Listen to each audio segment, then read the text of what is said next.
How hard is it to figure out what to eat every day? You would think that that would be something simple because food is delicious and we want to eat all kinds of really good, healthy, delicious foods. But it can be extremely difficult when we're having busy lives. You know, you're at work all day or you're busy all day doing something, and then it's 6 o'clock and you're hungry and you have to figure out what you want to eat. And then everything is in the freezer or you have to go to the store, and it ends up being a weirdly difficult thing to eat healthy, delicious food every day with variety. And you want to have variety because you want to have, you want to have your macronutrients, your proteins, your carbohydrates, and your fats, but you also want to have a variety of plant molecules called phytochemicals. And they include your vitamins, your minerals, antioxidants, polyphenols, all these different kinds of molecules that help your cells to use the nutrients that you've consumed, to use proteins to build your cells, to use carbohydrates and fats for energy. And so we need to have a nice amount of variety. And I have come up with a really easy way. I'm going to show you a simple chart. So then literally all you have to do is you can actually sit down with a calendar and come up with something different every single day, and then you don't have to think about it anymore. And it's very easy and very awesome, and you're going to love it.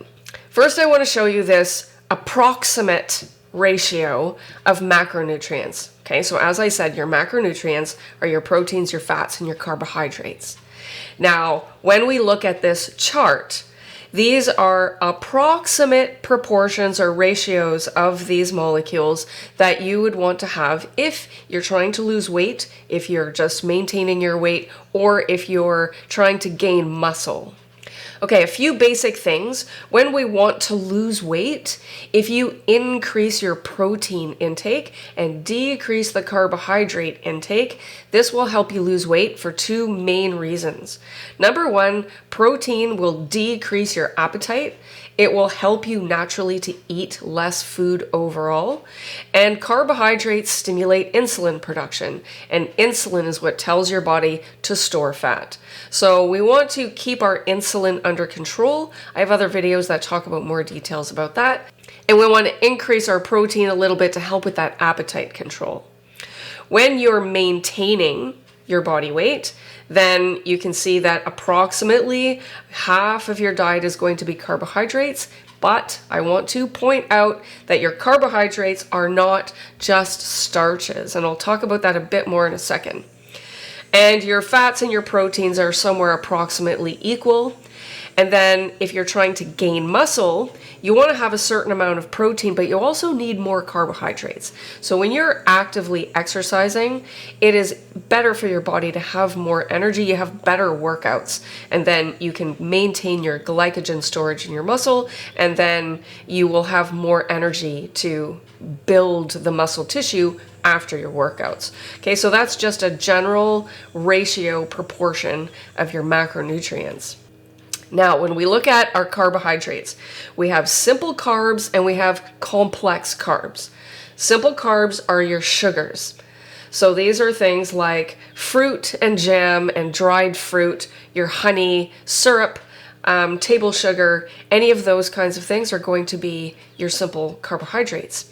Now, the complex carbohydrates, we can actually also divide them into two groups. One is going to be the starches. So generally when we think about carbs, we think about potatoes and pasta and rice and our sweet potatoes and beets and carrots and our starchy kinds of grains and root vegetables. But we also have our fibrous plants, and these are also technically carbohydrates. So fiber is a type of carbohydrate, just like starch is a type of carbohydrate. But when you eat the fibery vegetables, like your leafy greens and celery and broccoli and cauliflower and asparagus and all of those kinds of fibrous vegetables, then they're going to be much higher in fiber compared to starch. And they also contain a lot of polyphenols and phytochemicals and antioxidants, the colorful kinds of molecules that are really beneficial for our body. And the fiber is really beneficial for our gut microbiome and for making us feel full. Okay, so when we're talking about, say, half of your plate should be carbohydrates, what is actually a good idea is to think that most of that should be the fibery vegetables, and then less than half should be less than half of the half. So about a quarter or less of your plate should be the starchy carbohydrates. Okay, so just keep that in mind.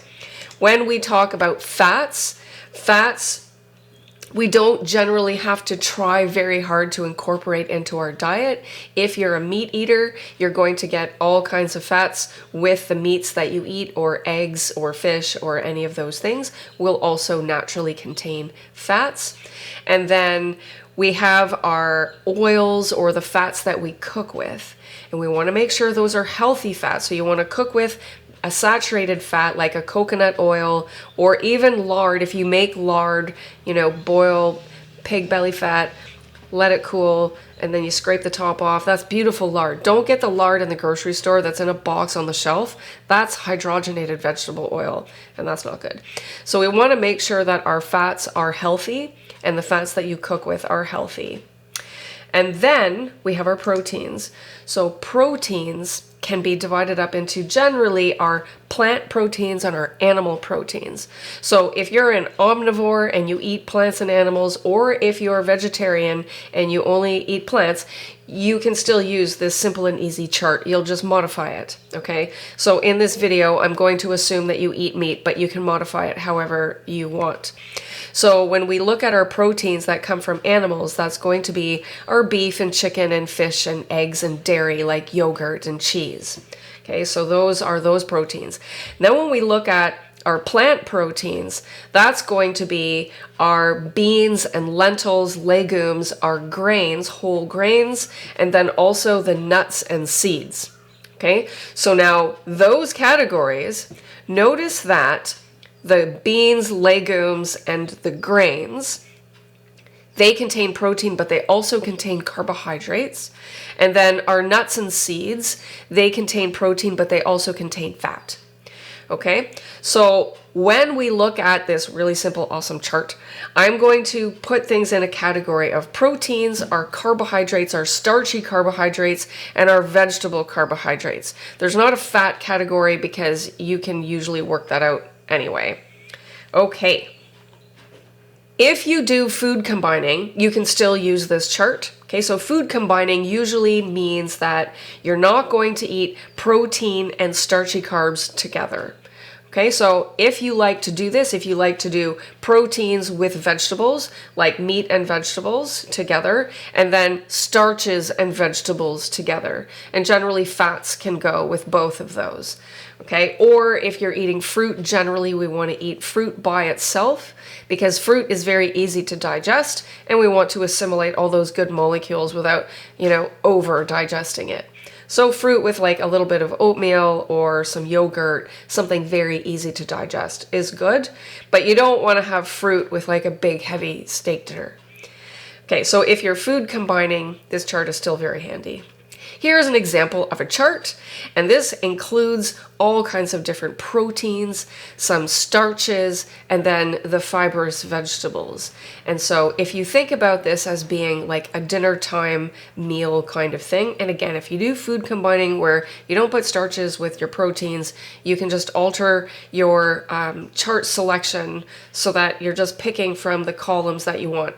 And then maybe you choose 2 different things in a day where you'll pick a protein and a vegetable as one meal and a starch and a vegetable as another meal. Okay, so in this example, I'm just going to assume we're going to have a protein, a starch, and a vegetable in a dinner. Okay, and then you can list all of the different kinds of proteins you like to eat, whether it's chicken or fish, beef, ham, bacon, sausage, lamb, anything that you like, including, the dairy and the eggs. Those are also high sources of protein.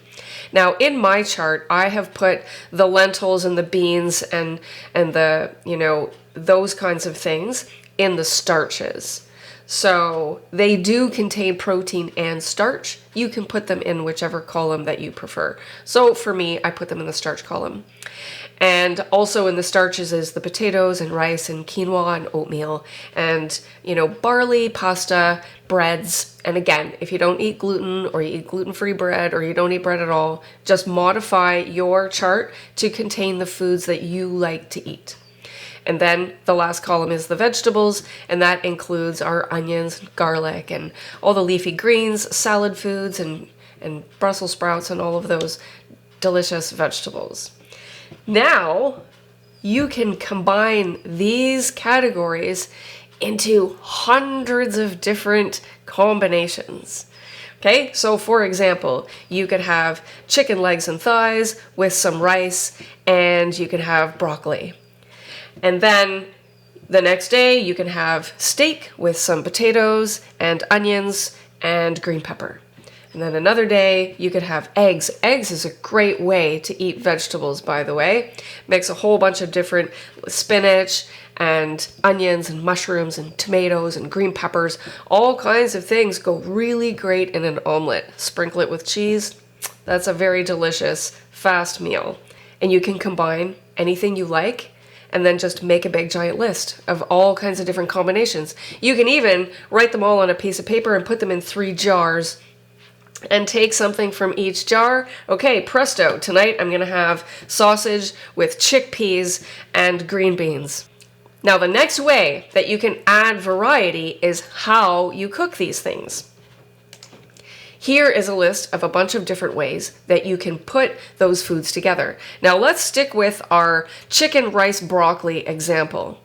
You can make that into, you can bake the chicken, steam the rice, and steam the broccoli. You could stir fry the chicken and the broccoli, throw in some other things if you want, and put it on top of a bed of fried rice. You can put it into a soup. You can make it into a casserole. You could barbecue the chicken and, you can have the rice and the broccoli on the side. So how you cook the food also adds variety. So you can have the same ingredients. So if you go shopping and you have a bunch of ingredients in your house, you can still have different meals using similar ingredients based on how you cook it. And then the last way that you can add variety is by the spices that you use. And I want to emphasize that adding spices to your food is very healthy and very beneficial. There are a lot of phytochemicals, plant molecules, and polyphenols, antioxidants in herbs that are extremely healthy. And so when you buy herbs, the only things that I want you to pay attention to, if you look at the label, make sure it doesn't have spices as one of the ingredients. And this can happen when you start to buy concoctions. Like if you buy taco spice, it might say spices. That is a tricky way of putting MSG into packages, and this gives it a flavor, and it tricks your brain into thinking it's delicious, and it's also a preservative. And if you're trying to avoid MSG, then you don't want to eat spices, okay? So there are ways that you can combine healthy herbs and you can make your own concoctions. So here are some of my favorite spice concoctions.